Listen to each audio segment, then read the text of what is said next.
Rasulullah, this is why I have come. I have come to testify there is no God worthy of worship, and I have come to testify that Muhammad sallallahu alaihi wasallam is the messenger of Allah. So not only does he embrace Islam,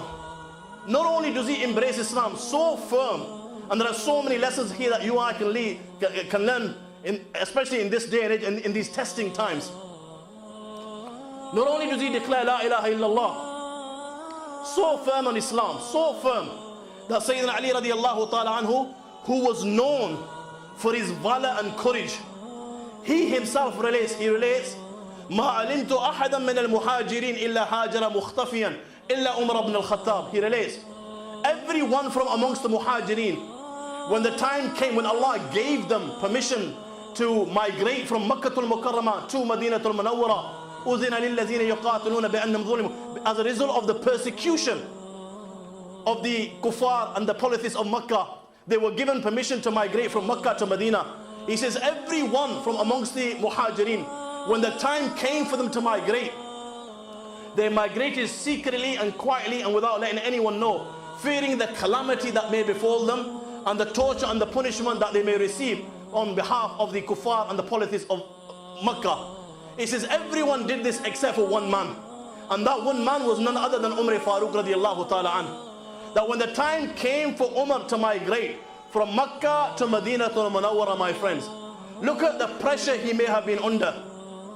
Such was the character and the strength of the iman of Umar, my friends, that when the time came, he did not sell his iman. He took his sword, and with his bow and arrows he made his way to the house of Allah. And then he came and made tawaf around the house of Allah.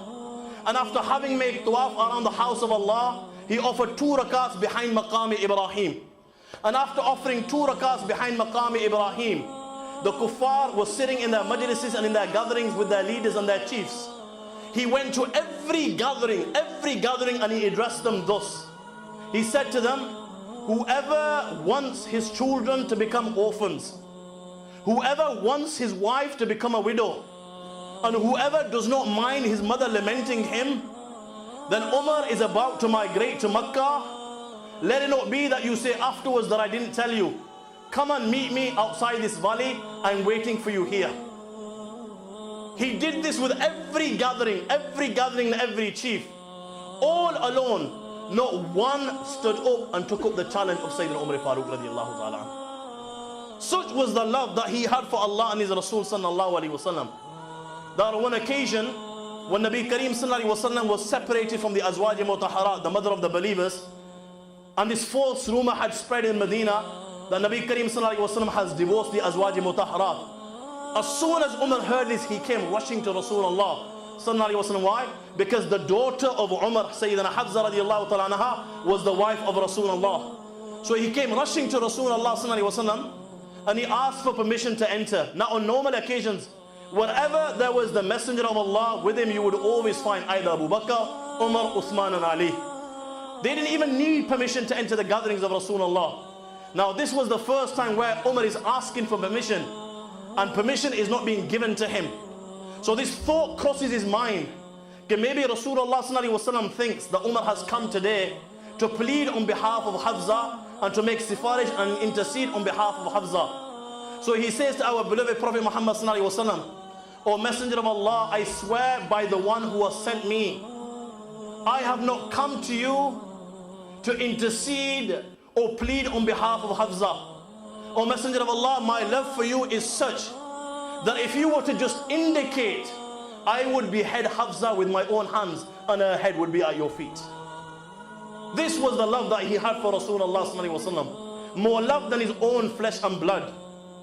When it came to the deen of Allah, there was no distinction between friend and foe. So much so that the great Umar ibn al-As radiallahu ta'ala, the governor of Egypt, he himself relates, he says, after Rasulullah sallallahu alaihi wasallam and Abu Bakr, I have never seen anyone that feared Allah more than Sayyidina Umar Farooq radiallahu ta'ala.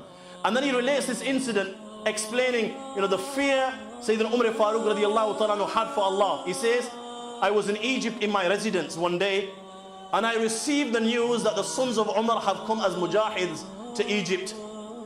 He says, I asked with regards to their residence, and I was told that they were living in such a place. But he says, prior to this, I had received a letter from Umar. And in that letter, Umar was warning me. He'd warned me, if I ever treated any member of his family in a different way than I treated the general believers, he would punish me and he would dismiss me. So he says, out of the fear of their father, when his sons came to Egypt, I did not go to their house, and nor did I give them any gift whatsoever, and we let it be like this. He says, till one day what happened was, the Sayyidina Umar Farooq radiallahu son came knocking on the door with one of his companions saying, implement the law of Allah upon us, we were intoxicated last night. Sayyidina Umar radiallahu says, I sent them away. I told them off and I sent them away. He says, his son said to me, if you don't punish me, I will tell my father on my return. Amr ibn As radiallahu says, I knew inside, if he told his father would punish me and he would dismiss me immediately. He says, meanwhile, his other son Ibn Umar radiallahu came, and out of respect for the son of Umar, I told him to come and sit at the front of the gathering. But he refused, saying that these type of things my father doesn't like, and he sat at the back of the gathering. Now in those days, what would happen is anyone that took intoxicants would be beaten, but at the same time his head would be shaven. So he says, Ibn Umar radiallahu ta'ala requested, he wasn't too bothered about the beating, because that was the law of Allah. But as for the shaving of the head, he requested that it be done not publicly, done privately inside some of the room. Ibn al As radiallahu ta'ala says, I took them in the courtyard and I beat them both. And then Ibn Umar took them inside one of the inner chambers, one of the inner rooms, and shaved their heads. Now the punishments were implemented and